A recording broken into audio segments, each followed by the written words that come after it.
Hey, welcome back to Tech Advances. CES 2021 was well over a month ago, which means this video is well over a month overdue, but I guess it's better late than never. LG unveiled their new OLED models for 2021, and a part of that was the new LG G1. The G stands for gallery, so this TV will have the slim, wall-hugging gallery design that just looks absolutely beautiful. And the G1 is one step below the Z1, which is the 8K behemoth. And if you ask me if you care about my opinion at all about 8K TVs, I think in 2021 what's a good word for this?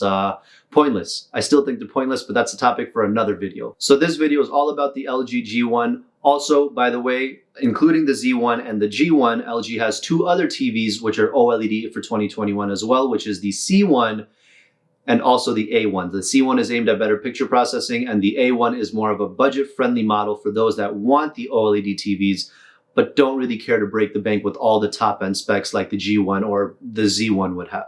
So let's get into it. Let's talk about the specs. But before we do, if you haven't done so already, be sure to subscribe to this channel. Give this video a thumbs up. Show your support any way that you can. I love all the support so far. If there's anything in this video that I don't say correctly, please be sure to leave it in the comments below. Now, I know in previous videos, I've kind of gotten grilled for talking about TVs that I've never seen. The G1 I've never seen in person, but I've been working with TVs long enough to kind of know what's good, what's not good, what features are going to be good to talk about and which are not going to be good to talk about.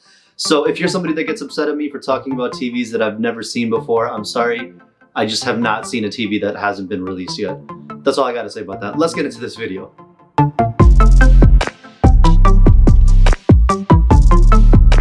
Alright, so let's get into some of the specs of the LG G1. The TV comes in 55 inches, 65 inches, and 77 inches. The G1 will also have the brand new Evo panel, is what LG is calling it. This new Evo panel comes with a new layer of green pixels to boost light, and the panel has been re-engineered to improve light output. This channel is all about advances to technology, and this right here is the next iteration, the next generation of OLED TVs. OLED TVs have kind of been stagnant for the last 5 years. Actually, ever since they came out, they've kind of had this issue where they can't get too bright, and this issue has kind of haunted OLED TVs, but not anymore, not with this new technology. And I'm so excited to see what this can even do for OLED TVs and in general, TVs overall. So finally, we'll have an OLED TV that gives us the amazing color purity, extra brightness, and the deep blacks that we've fallen in love with over the past few years. I think this is a formula for a beautiful TV,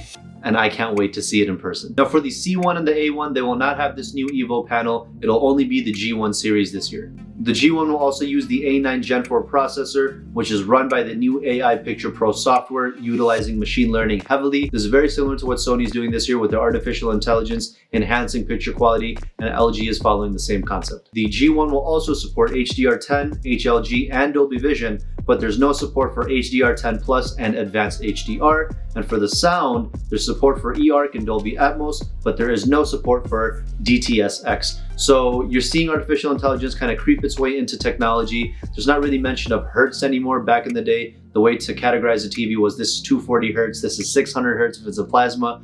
Now you don't really see panels talking about it, companies talking about it as much. The LG will be 120 hertz, but you can guarantee that there's going to be upscaling software, upscaling to 240 hertz or 600 hertz like the plasmas used to do. And then some additional features that the TV will have include game optimizer with a 1 millisecond response time and HDMI 2.1 inputs. And before I go into any other features, I have gotten grilled in the past for saying that LG is probably one of the best TVs in terms of motion if you're a gamer.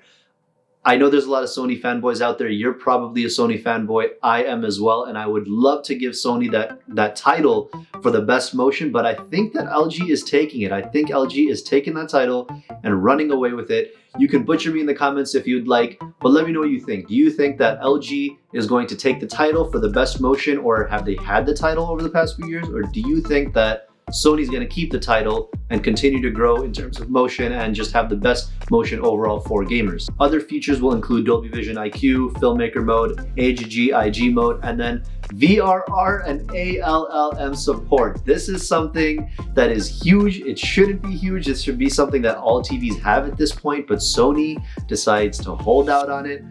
Watch my other videos if you want to know more about it. I'll link it somewhere up here as well, or go to my channel and watch VRR and ALLM. I don't want to say anymore because people that have the X900 you're gonna hurt their feelings. Well, let's just skip over it.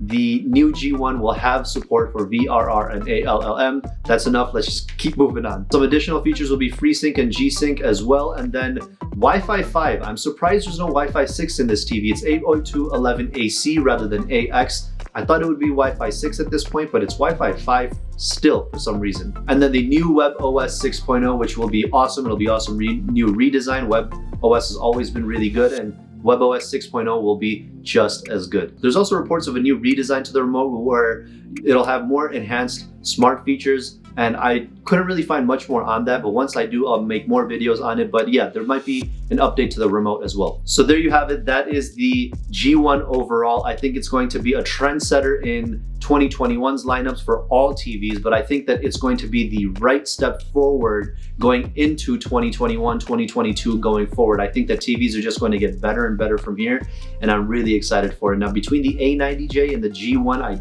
don't know which one I would pick. I'm yet to see the A90J or the G1 in person, and I can't wait because I don't know which one's going to be better. Both have amazing specs. Both are going to be just behemoths in the TV industry, in OLED industry as well. I'm also excited to see what 8K technology will do now that OLED TV is kind of moving forward. You expect that 8K will also be something that will be kind of a household name at this point. 4K is something that every TV has.